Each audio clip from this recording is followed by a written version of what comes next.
La Tribune des Pirates accueille aujourd'hui Jacob Cohen, écrivain franco-marocain et critique du sionisme. Bonjour Jacob Cohen. Bonjour. Alors nous allons évoquer ensemble deux thèmes d'actualité. Tout d'abord, quelle est la stratégie à terme d'Éric Zemmour et comment se fait-il que les médias soient complices de tels propos? Il a rejoint, mais qu'aurait bien, le camp sioniste le plus extrémiste. Ça veut dire il a rejoint Goldnadel. Enfin, il a sans aucune mesure.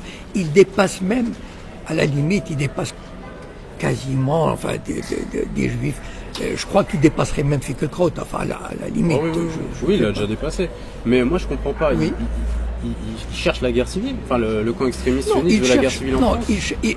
Dans la logique des sionistes et du lobby juif, il cherche à tétaniser les musulmans. Enfin, il ne faut pas que les musulmans relèvent la tête. Il faut qu'ils rasent les murs. Il faut même qu'ils aient honte de porter le voile. Il faut qu'ils aient honte de nommer leurs enfants Mohamed ou Zohra.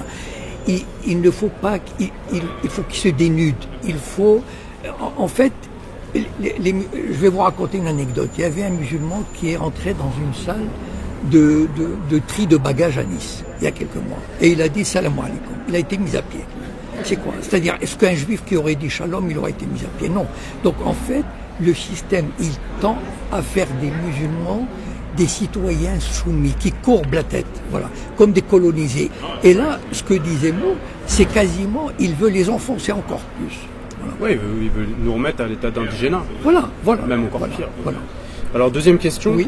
Alors, nous avons appris récemment que les USA allaient octroyer 38 milliards d'aides militaires à Israël. Oui, sur 10 ans. Sur les 10 ans à venir. Alors, comment cet État réussit à racketter aussi facilement l'Occident? Je commencerai presque par une boutade, mais enfin, je ne sais pas si c'est une boutade.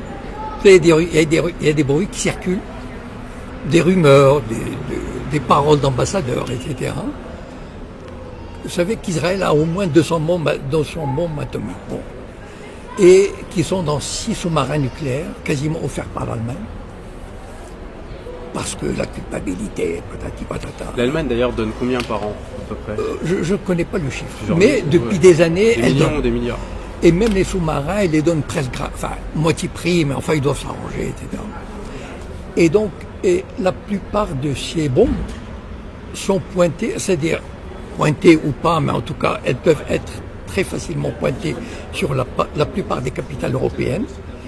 Et les Européens sont probablement convaincus que les Israéliens, le jour où ils tomberont, pour une raison ou une autre, ils feront sauter la planète, ou ils détruiront une bonne partie de l'Europe ou de l'Amérique. Ça, c'est quasiment un fait.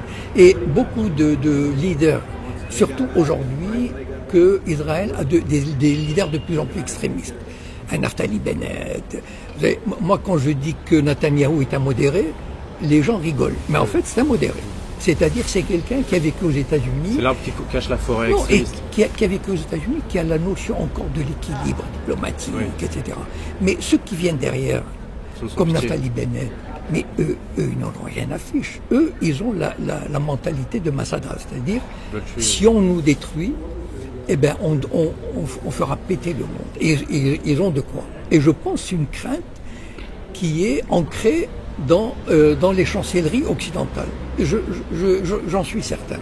Maintenant, l'Amérique, contrairement à ce qu'on pense, n'a commencé à aider Israël qu'à partir de 1973. C'est-à-dire que de 1948 à 1967, c'est plutôt la France qui a aidé Israël sur le plan militaire. Il leur a même donné la bombe atomique. Voilà. Par contre, à partir de 1967, les États-Unis se sont rendus compte à quel point Israël est un élément important dans leur politique du Moyen-Orient. Il est devenu le chien de garde. Il a montré sa force, sa détermination et sa capacité. Le monde arabe dans les années 50 et 60, aujourd'hui, bon, les jeunes ne savent pas, mais c'était un monde qui rêvait d'unité, de solidarité et surtout de lutte anti-impérialiste. Nasser qui nationalise le canal de Suez, il y avait des pays qui ont nationalisé le pétrole, etc. Et Israël a donné un coup d'arrêt à cet élan nationaliste et anti-impérialiste. Panarabiste. Et donc, c'est quand même un chien de garde qu'on doit récompenser. C'est un chien de garde qui a fait la paix avec l'Égypte. Et donc, c'était très important de de retirer, de mettre l'Égypte dans le giron occidental. Et donc, les États-Unis ont commencé à payer 3 milliards de dollars par an à Israël. Est-ce que vous imaginez ce que ça représente, 3 milliards? C'est un pays qui fait, mettons, 7 millions d'habitants. C'est comme si la France recevait 30 milliards par an cadeaux. 30 milliards. Ceci étant dit, non seulement il y a les 3 milliards, mais Israël reçoit 1 milliard d'aides privées, des Américains, etc. Pour vous donner une idée, il y a quelques semaines, Spielberg a fait une soirée, juste une soirée à Hollywood, une soirée comme ça, 31 millions de dollars. Hop, voilà, dans la poche d'Israël. On ne peut pas imaginer, vous savez, la prochaine fois qu'on vous regarderez à la télévision des ambulances israéliennes, elles sont toutes des donations. C'est marqué dessus. Donated by Feinberg de New York, etc. Vous entrez dans une université israélienne, l'amphithéâtre A, et c'est là une donation de tel. La cafétéria est la donation de Frank Sinatra à Jérusalem, etc. C'est un pays qui vit uniquement, enfin qui vit grassement de l'aumône internationale. Et alors, mais c'est aussi le fruit du lobby aux États-Unis? Oui, c'est le fruit du lobby, mais c'est aussi le fruit de l'intérêt colossal que représente Israël pour la politique moyen-orientale. Il ne faut pas oublier quand même qu'Israël, ces 3 milliards sont quand même, enfin, sont largement compensés pour l'Amérique. Parce que le monde arabe, aujourd'hui, depuis 10 ans, il ne présente plus aucun danger. Il marche droit, il courbe la tête, et ça, c'est Israël. Donc, et en fait, les 2-3 milliards, Israël voulait 4 milliards et demi par an. Parce que il y a beaucoup de voix qui sont élevées en Israël, moi qui suis la politique israélienne de près, il y a beaucoup de gens comme Barak, etc.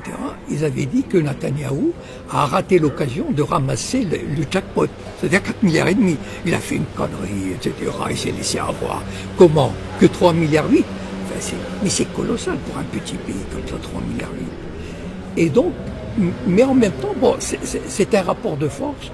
Il y a le lobby, mais moi je crois une chose, c'est que c'est pas seulement le lobby qui est puissant, c'est que Israël rapporte à l'Amérique.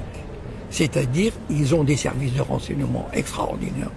Ils sont capables, enfin, ils peuvent, ce qui se passe au Soudan par exemple, ce qui s'est passé, le Sud-Soudan, le Kenya, c'est le fait des Israéliens. Donc en fait, Israël a un pouvoir qui va même au-delà du Moyen-Orient. Et ils peuvent déstabiliser pratiquement n'importe quel pays arabe.